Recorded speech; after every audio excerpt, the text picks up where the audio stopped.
여러분은 코로나 방역법으로 뭐가 떠오르세요? 아마 자가격리나 드라이브스루 검사, QR 체크인이 대부분 떠오르실 텐데요. 그럼 윗동네 북한의 방역법은 어떨까요? 네, 총살입니다. 지난 3월 북한이 코로나 바이러스의 유입을 차단하기 위해 무단으로 국경을 넘는 사람들을 사살한다는 말이 처음 나왔는데요.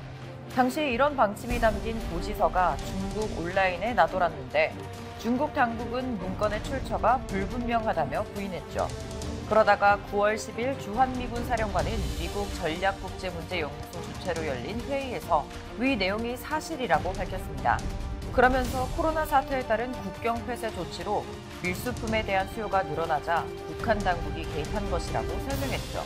그런데 코로나 감염자도 아니고 밀수의 목적을 갖고 있던 것도 아닌데 우리 해양수산부 소속 공무원이 북한 해역에서 피살당한 것뿐만 아니라 해상에서 기름을 뿌려 시신을 부세운 충격적인 사건이 발생했습니다.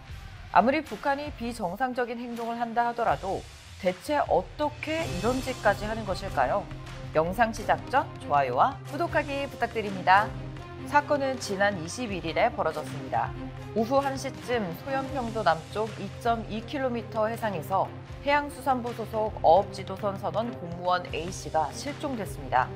이에 오후 1시 50분쯤부터 선박 20척과 해경항공기 2대로 해상에서 정밀수색을 실시했지만 특이사항은 발견하지 못했습니다.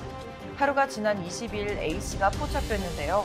군 관계자에 따르면 오후 3시 40분쯤 북한 수산사업소 선박이 등산곳 인근 해상에서 구명조끼를 입은 A씨를 최초 발견했고 A씨는 1명 정도 탈 수 있는 구유물에 진맥진한 채로 탑승해 있었다고 합니다. 북한 측에선 방독면을 착용한 북한군이 A씨의 표류 경위를 확인하면서 진술을 들었는데요. 이후 선박과 구유물이 일정 거리를 유지한 채 A씨가 유실되지 않도록 했습니다. 그 뒤 북한군 단속정이 상부 지시로 22일 오후 9시 40분쯤 A씨에게 조준 사격을 가한 것으로 보인다는 게 군의 설명입니다. 그리고는 오후 10시쯤 방독면과 방호복을 입은 북한군이 시신에 접근해 수습을 하지 못할 망정 불태워버린 겁니다. 군 관계자는 북한의 코로나 관련 조치는 무조건적인 사격으로 이뤄지는 것으로 판단된다고 말했습니다. 또 군 당국은 실종자 A씨가 구명조끼를 착용했고 신발을 어업지도선에 둔 점, 소형 구유물을 이용한 점, 월북 의사를 표명한 점을 식별했다고 전했는데요. 이 같은 점을 근거로 봤을 때 A씨가 잦은 월북을 시도했을 가능성이 높다고 추정하고 있죠. 하지만 여기서 정말 중요한 점은 A씨의 월북 의도가 아닌 북한이 9.19 남북군사 합의를 엄연히 위반한 것입니다. 9.19 남북군사 합의 내용에는 남북 간 우발적인 충돌이 발생하지 않도록 구체적인 대책들이 담겨 있습니다. 이에 따르면 양측은 경고방송, 이어서 2차 경고방송, 경고사격, 다음으로 2차 경고사격, 마지막으로 군사적 조치 등 5단계로 대응해야 합니다. 또 어떤 경우에도 상시 연락체계를 가동하고 비정상적인 상황이 발생할 경우 즉시 통보하게 되어 있죠. 하지만 북한군은 이 조항을 전혀 지키지 않았습니다. 군 설명에 따르면 북한군은 아무런 경고 없이 비무장 상태의 민간인을 향해 조준 사격을 가했습니다. 이뿐만 아니라 총격 이후 남측에 어떤 통보도 하지 않았죠. 오히려 우리 군이 23일 유엔 사령부 등 여러 채널을 통해 접촉하고 있지만 오늘 오전까지 연락 두절인 상황이었습니다. 게다가 9.19 합의문에는 안전한 어로 활동을 보장하기 위한 대책도 명시되어 있는데요. 정확히는 쌍방은 평화수역부와 시범적 공동어로 구역에 출입하는 인원 및 선박에 대한 안전을 철저히 보장한다고 나와 있습니다. 하지만 북한은 이 모든 조항을 어기며 비정상적이고 물상식한 행동을 한 것입니다. 물론 이번 사건을 두고 우리 군의 대응에 쓴소리도 있습니다. A씨가 21일에 실종되고 22일 사살될 때까지 우리 군은 아무런 조치를 취하지 못했다는 겁니다. 이에 군 관계자는 4가지 이유를 들어 해명을 했습니다. 첫 번째, 북측 해역에서 사건이 벌어진 점. 두 번째, 당시 정확한 위치 식별이 이뤄지지 못한 점. 세 번째, 북한의 만행을 예상하지 못한 점. 네 번째, 우리 군 첩보 자산이 노출될 우려 때문입니다. 특히 우리 군은 첩보 자산을 보호하기 위해 신경을 썼는데요. 이에 대해 우리가 바로 활용하면 앞으로 첩보를 얻지 못한다며 과거 전사를 보면 피해를 감수하고도 첩보 자산을 보호한 사례가 있다고 덧붙였습니다. 군 당국에서 A씨가 월북 의지가 있었고 북한군에 의해 사살되는 과정을 파악할 수 있었던 근거는 군이 받은 첩보를 통해서입니다. 이에 군 당국은 첩보 자산을 노출시키지 않기 위해 첩보를 입수한 경로에 대해 밝히지 않았지만 일단 전문가들은 군이 감청을 통해 실시간으로 상황을 인지한 것으로 분석하고 있죠. 한편 이번 사건은 2008년 박왕자 피격 사건 이후 12년 만에 북한군의 총격에 의한 민간인 사망 사건이 됐는데요. 당시 사건은 지난 2008년 7월 11일 북한 금강산으로 간 민간인 박왕자 씨가 해안가를 산책하다 북한군 해안초소 초병이 등 뒤에서 쏜 총탄에 맞아 숨진 사건이었죠. 처음도 아닌 두 번이나 북한군이 우리 국민을 총격으로 살해한 사건이 발생하자 청와대는 북한군의 이런 행위는 국제규범과 인도주의에 반하는 행동으로 강력히 규탄한다고 입장을 밝혔습니다. 또 서주석 국가안전보장회의 사무처장은 이날 브리핑을 열어 북한군이 아무런 무장도 하지 않고 저항 의사도 없는 우리 국민을 총격으로 살해하고 시신을 훼손한 것은 어떤 이유로도 정당화될 수 없다고 강력하게 말했습니다. 이어 북한은 이번 사건에 대한 모든 책임을 지고 중요한 회의를 진행할 때 한국어로 의사소통을 한다는 소문인데요.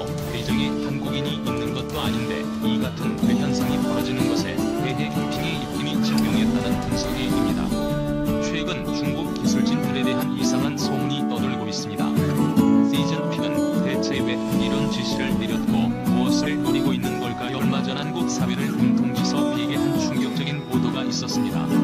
수원지검에 따른 유삼성 디스플레이 소속 2명의 연구원을 기술 유출 및 법률 위반 등의 혐의로 긴급 구속해 20 밝혔습니다.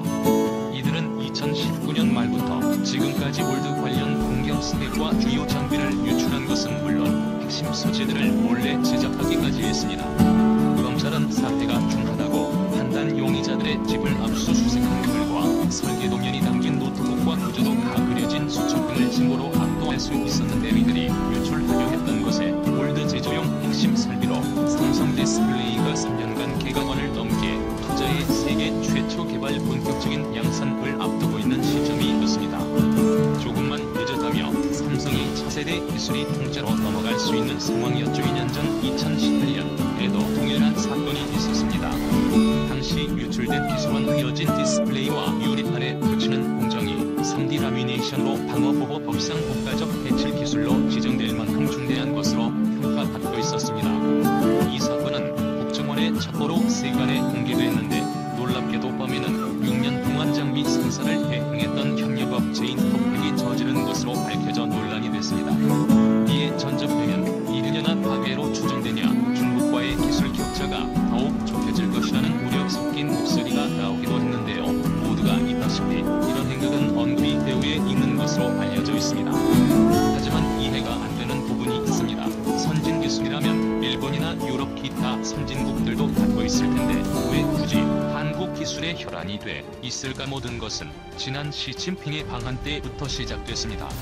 당시 시진핑은 삼성이재용 배급 부분 부회장의 안내를 받아 신라 호텔의 영빈관에 마련돼 전자제품 전시관을 방문했습니다. 이곳엔 당시 배우 생소 있던 대형 후트 TV를 비롯해 M10 스마트폰, 웨어러블 디바이스 등 각종 첨단 제품들이 전시되어 있었는데 마치 다른 세계에 온 듯한 표정으로 알람하던 시진핑은 특히 전기차 배터리와 디스플레이에 큰 관심을 나타냈습니다. 라고 진심으로 감탄하기도 했죠. 이에 이 회장을 시진핑의 마음을 사로잡고 잘 모든 제품을 자세히 소개하는 남편 기술 협력 방안에 대해서도 의견을 나누는 등 적극적인 모습을 보였습니다. 하지만 이것이 실수였습니다. 중국으로 돌아간 시진핑은 얼마 지나지 않아 메이드 인 차이나 2015라는 야심찬 계획을 발표했는데 그 내용이 매우 충격적이었습니다. 그 틀은 기존 중국의 경제 모델을 양적 성장에서 질적 성장으로 바꾸겠다라는 것이었지만 자세히 뜯어보면 한국 기술을 따라잡고 나아가 이기겠다라는 목표가 포함되어 있었죠. 이후 한국의 각종 체험 게시판에는 이상한 홍보들이 하나둘 올라오기 시작했어이다. 대면적 월드 관련 전문가라고 적힌 이 채용 공고의 수상한 점들을 찾아볼 수 있는데요. 경력 10년 급여 1억 원 이상 근무 형태는 해외 취업이고 지역의 중국과 홍콩으로 표기 공보문의 주체 또한 중부대 근무지를 눈해외 유명 디스플레이사라고 언급했을 뿐 구체적 내명은 기재되어 있지 않았습니다. 다만 채용 조건이 즉시 보인 체인 상태형 올드 패널 분야의 경력자라는 부분에서 한국과 중국 외에 본격적인 올드 개발에 뛰어든 국가가 없다는 점을 감안하며 중국 패널 사이에 이역 채용 가능성이 짙은 것으로 추정됐습니다. 그동안 중국이 한국에 인력을 되돌린 정황을 여러 차례 발견됐지만 이젠 아예 대놓고 공개 모집하는 지경에 이른 것이죠. 디스플레이 관계자는 최근 중국 업체들이 올드 부분의 투자를 강화하는 추세지만 이처럼 한국에 공개 채용을 내는 거 매우 이례적이라고 설명하는 한편 이것이 LG 디스플레이 개발진은 혹지보 겨냥한 제안일 수 있다는 의견도 제시했습니다. 그는 이어 중국 업체 대부분이 기술 이전을 취업 조건으로 요구한다. 3년 이상 계약을 맺고 부담을 다 빠지면 6개월 안에 내쳐진 사례도 있고 현재 디스플레이에서 가장 유망한 분야로 인정받는 올드펜, 특히 대상 판넬의 경우 한국 이거의 100% 시장 점유율을 차지